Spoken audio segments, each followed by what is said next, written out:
কবিতা লিখেছি কবি হবার আশে, ঝাঁকড়া চুল রেখেছি নজরুলকে ভালোবেসে। গান লিখেছি গীতিকার হবার আশে, লম্বা দাড়ি রেখেছি কবিগুরু রবি ঠাকুরকে ভালোবেসে।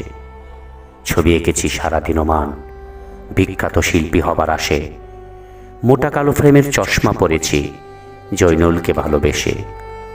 বাঁশি বাজিয়েছি রাত নিশীথে কৃষ্ণ হবার আশে, কেউ এলো না বৃন্দাবনে আমায় ভালোবেসে।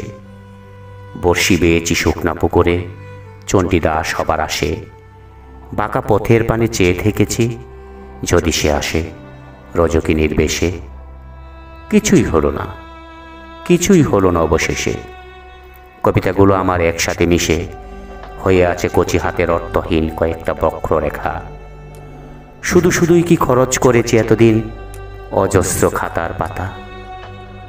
যখনই বুঝতে পেরেছি আমার ভুল, তখনই কেটে ফেলেছি মাথা ভরা ঝাঁকড়া চুল। গানগুলো আমার যেন সুরের অত্যাচার, কাকের কর্কশ চেঁচামেচি। আদর্শানিত কেচি দিয়ে তাই কেটে ফেলেছি দাড়ি, তবেই বুঝে বাঁচি। মোটা কালো ফ্রেমের চশমা খুলে ছুঁড়ে মেরেছি অসমাপ্ত চিত্রপটে। সেটাই আঁকা ছিল আলো হতে অন্ধকারে একটি যুবক যাচ্ছে হেঁটে। বর্ষিতে উঠে এলো অপরিচিত জীবের কঙ্কাল। পিছনে তাকিয়ে দেখি পাগল এক রমণী, সমস্ত শরীরটা যেন তার মরিচিকা ধরা জঞ্জাল। কোমর থেকে টেনে বের করে নিলাম মত্ত বাঁশের বাঁশরি।